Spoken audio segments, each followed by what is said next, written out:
We've also seen Derek Chauvin's lawyers become more combative with one witness.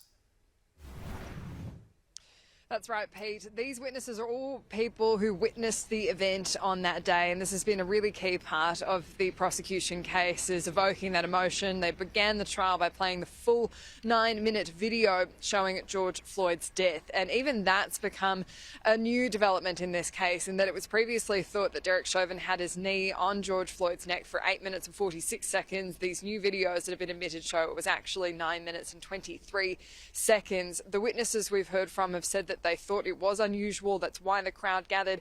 And that's actually playing into a key part of the defence. The reason they say that the police officers didn't react in the way that you might expect is because they were waiting for a potential confrontation with the crowd. But what we've heard from is this one witness who was a specialist in mixed martial arts.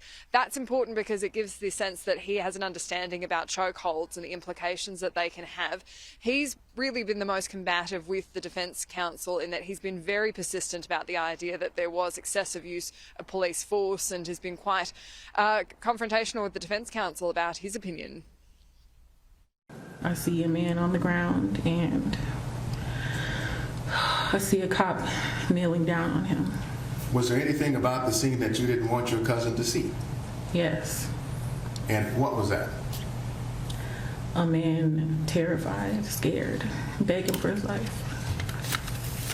Is that why you directed your cousin to going into Cup Foods? Yes. And then when you saw what was happening there at the scene, what was it about the scene that caused you to come back?